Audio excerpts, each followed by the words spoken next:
And we're handicapped by relying upon this how-to information and not even having maps, but just having the app tell us where to go, having people tell us what to do. Now, when you rely upon that, you lose your ability to figure things out. And that figuring things out gives you wisdom along the way. You learn things and you trust yourself. You realize you can do it because you figured it out in the past. But when you externalize and you say, this expert is going to show me, you've externalized that power and reduced your self-worth.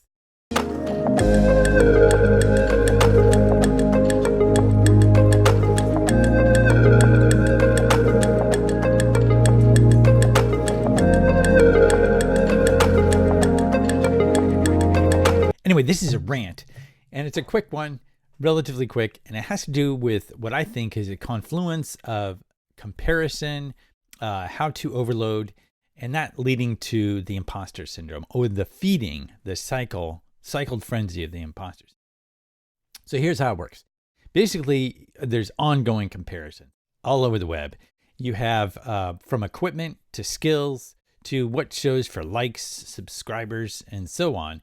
It's this constant comparison, and that comparison leads to what a lot of people think of themselves. They think, oh, my likes, my subscribers, how much I'm selling or making is how much I'm worth. They attach to that. Now, if you ask someone, obviously they're going to say no, but it's it's there, it's overarching, and basically with this rant, I can say whatever, right?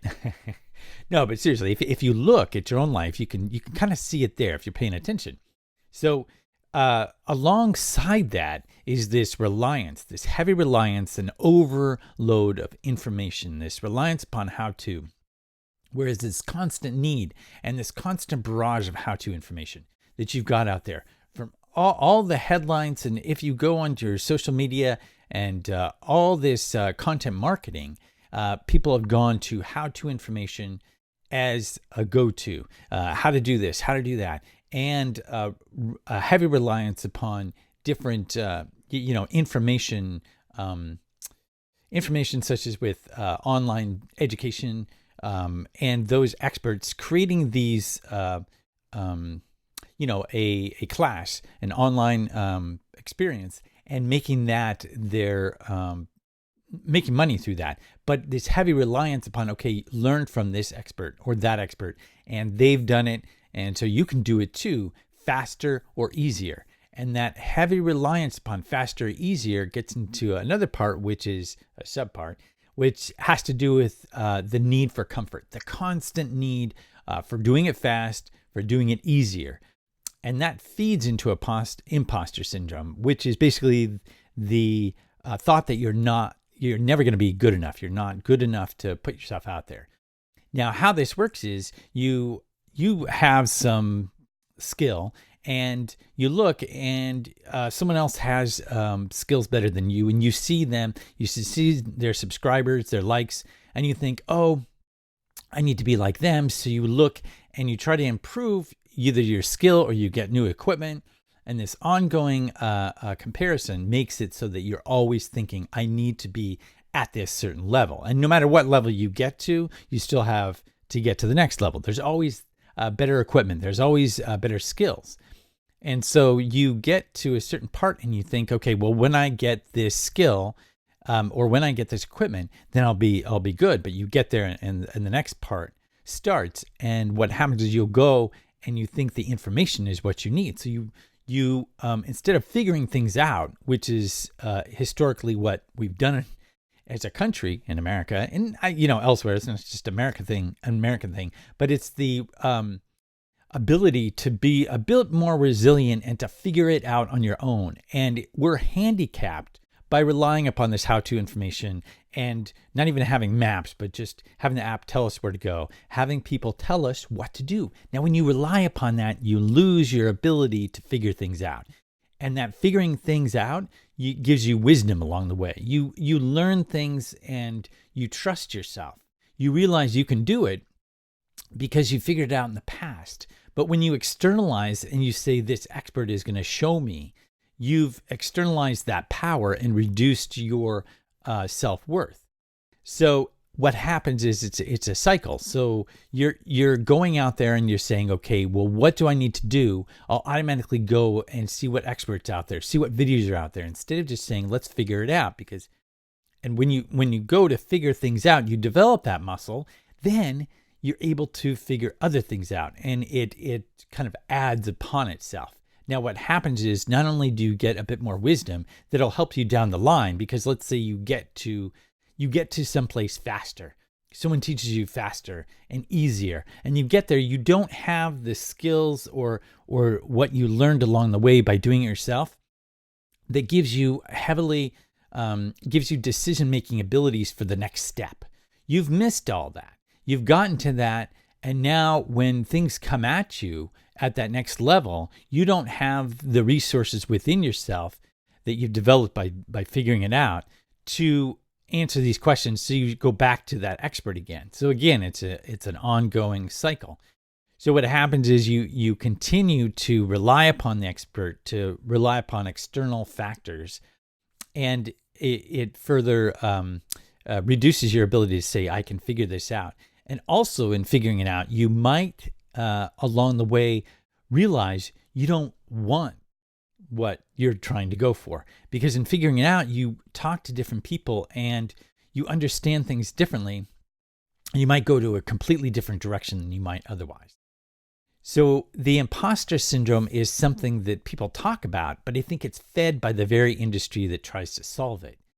And it's out there and it's ongoing. And the thing of it is, when you do experiments, when you do challenges, and you set up this situation where you're kind of saying, can this work? Let's see if this works. Let's experiment a little bit. Let's figure it out.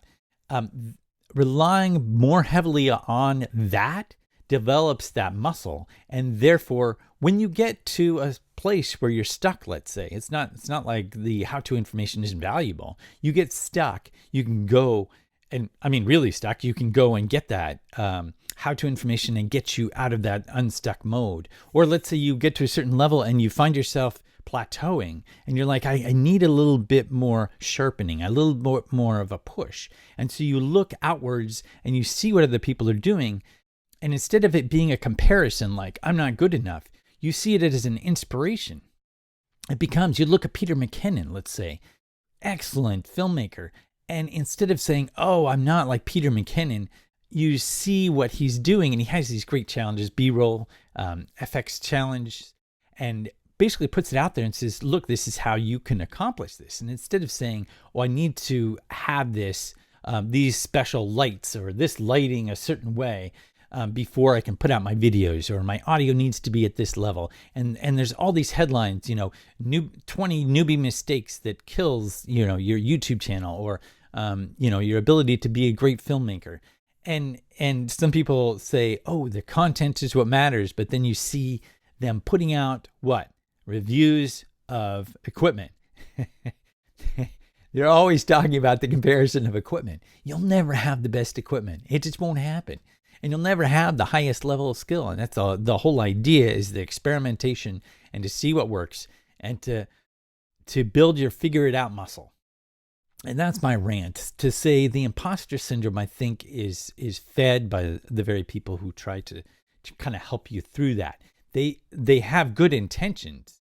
It's not necessarily all bad, obviously, but I think it's there and it kind of cripples you in a way. It's kind of relying upon it too much. And I think getting out of that cycle involves, going back to figuring it out, going back to saying, instead of just reaching immediately for that how-to video, try to figure it out.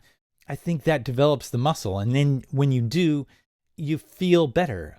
You feel like, oh, I can do this. And it gives you greater self-worth. It also gives you greater confidence to then tackle the next thing and the next thing and the next thing. And you may get there slower, but that's okay. You may not have, it is as easy as you might want. And that's okay. That comfort trap is also crippling. If you look at David Goggins, which is an extreme, you can look at David Goggins, Can't Hurt Me, excellent book, but he does go to some serious extremes, which most people are just horrified by. But at the core of that is this ability to say, okay, I'm going to do it regardless of the equipment. In fact, I don't want that fancy equipment when I run and do what I want to do, because I want to be developing that grit. I want to be tough enough. I want to have that grit. And when you eliminate all those obstacles, you eliminate that ability to build up that grit. And it'll shortchange you later on. You may have gotten there faster. You may have gotten there in an easier way. But when you start dealing with other things at that level, you've artificially gotten yourself to that level by missing out on those difficulties in the figuring out part. So then you don't have the tools and capacity to deal with some of the stuff that comes at you. You've gotten there artificially, and it's gonna cripple you and hurt you. Then if you just go ahead and go through figuring it out, go through being in a bit of discomfort, and it'll help you immensely, I think. And this is just a rant. Hey, you don't have to believe in it. I wouldn't expect that you would. Go ahead and test it in your own life. What kind of things are you doing? And look at it and say, when am I stopped by my thoughts of comparison? When am I stopped by thinking I don't have this equipment, or I don't have this skill just yet dialed in?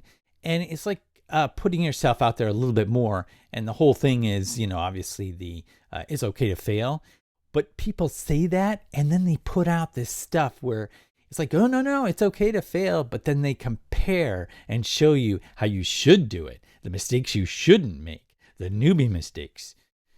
And then you again go into this cycle. You need to rely upon this external person or so on. So I wanted to just put it out there that I think if you look at that cycle and just put an awareness, that you'll actually see it somewhat or a lot.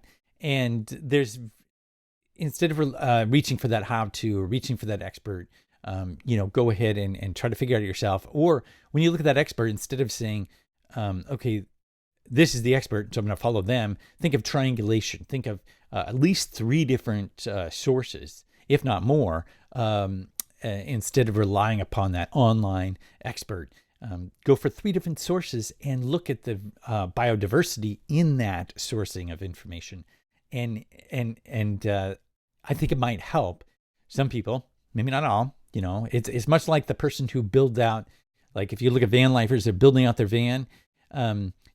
Instead of having it all set up for them, like in an RV that's already set up, they want to build out. And it's how they do that. Do you want to have it all set for you, or do you build it out and figure it out along the way, and so you get exactly what you need, and it's better quality and so on? There's other comparisons, but hope you found this helpful. This is a short rant, and see you in the next live sometime soon. Oh, and don't forget, yerba mate, better than coffee.